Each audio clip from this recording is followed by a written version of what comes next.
How you doing, folks? Happy Sunday. Welcome back to another episode of our Switch eShop bargain series where we scoured the UK, EU and US eShops to find the best deals, the games on sale right now that are worth your hard-earned cash. Without further ado, let's jump in and take a look at this week's deals.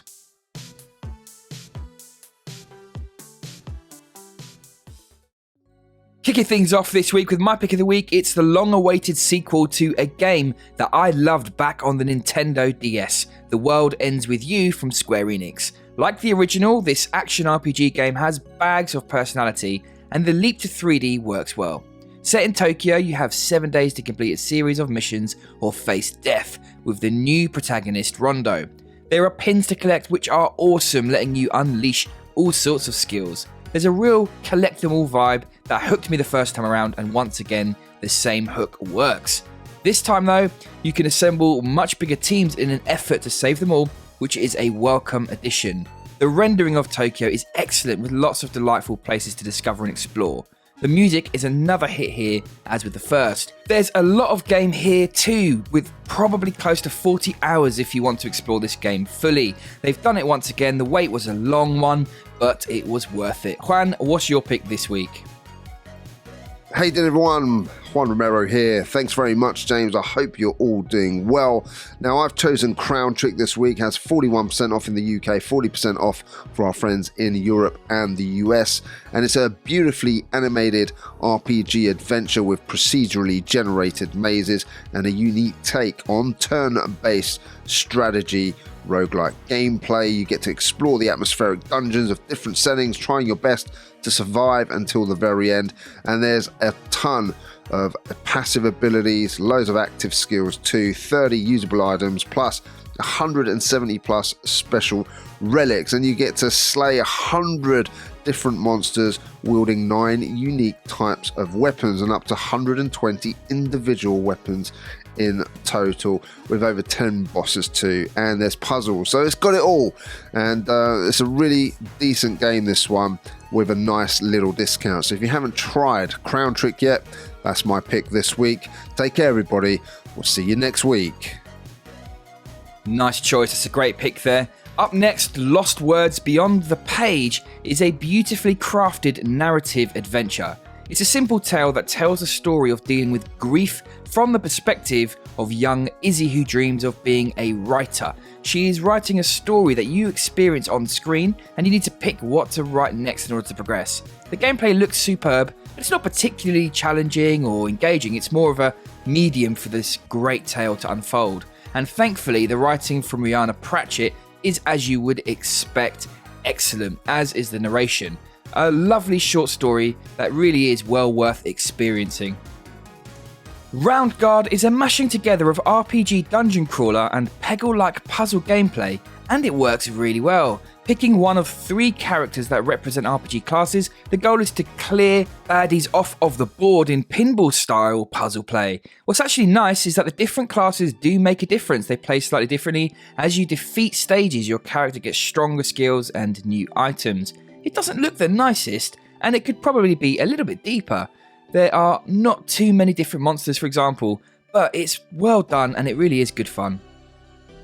Quest Hunter is an isometric RPG dungeon crawler that is pretty well rounded. There are dialogue choices which make up a surprisingly decent story, lots of items and skills, dungeons to explore, crafting, and pretty much everything you'd hope to see in an action RPG. One of its key traits is in its accessibility. Its cartoony looks and simple layout make it appealing to a younger audience, and yet it's not a hollow children's game either. It does strike a really nice balance.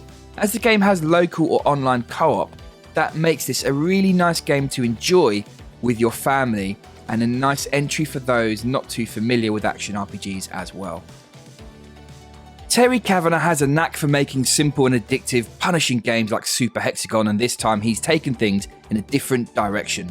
Dicey Dungeons is a roguelike deck building game with a lot of randomness thrown in for good measure.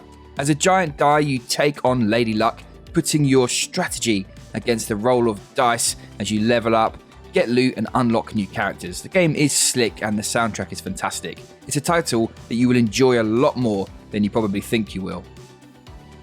Bioshock the Collection is certainly one of the finest sets of first-person single-player shooters out there.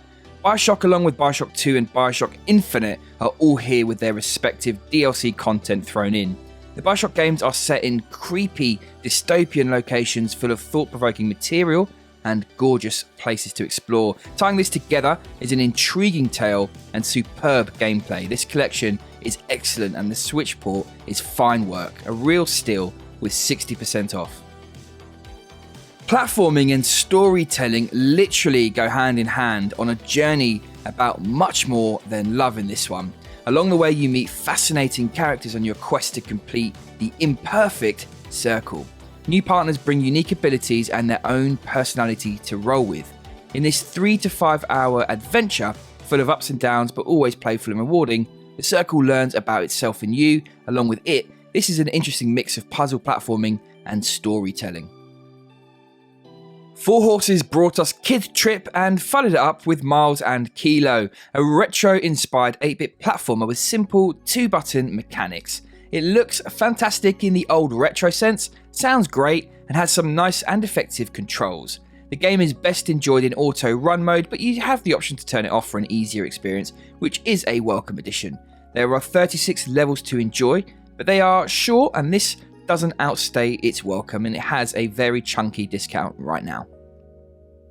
Going Under is a satirical roguelike dungeon crawler about exploring the cursed ruins of failed tech startups. As an unpaid intern in the dystopian city of Neo Cascadia, you'll wield office junkers weaponry as you make your way throughout the offbeat, procedural dungeons beneath your company campus. It's an interesting twist on the genre and has some hilarious moments in its 10 or so hours of gameplay, and it definitely looks different from all the other games of its type.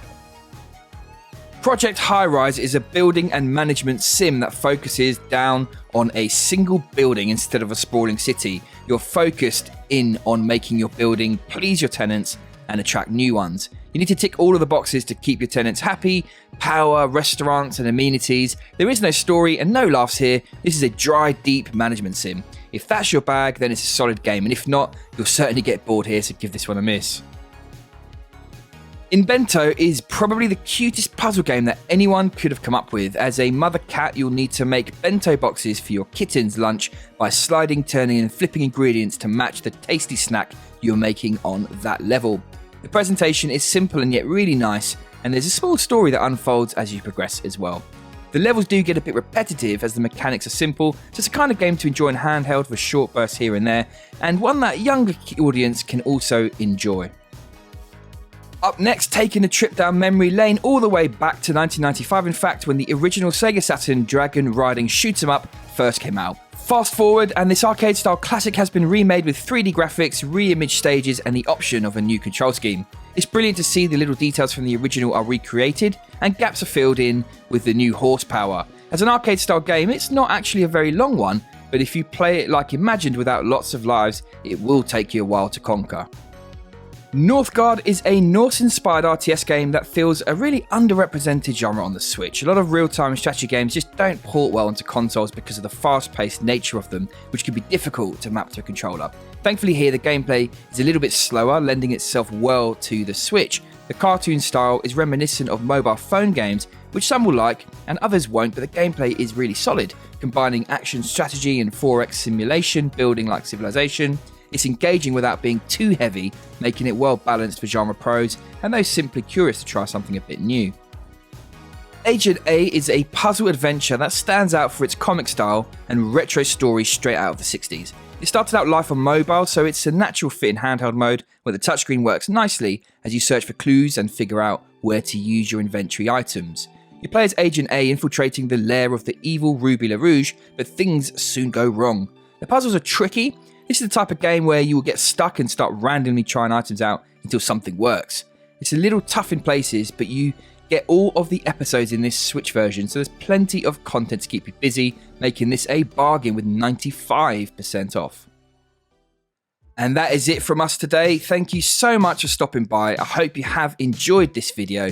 Do let us know in the comments down below what pick takes your fancy out of these games, or indeed if there's something that we didn't cover, then let us know as well. We'll be back later on this week. In fact, Jordan's got a physical roundup coming out tomorrow, so keep an eye out for that. We'll see you soon. Until then, take care.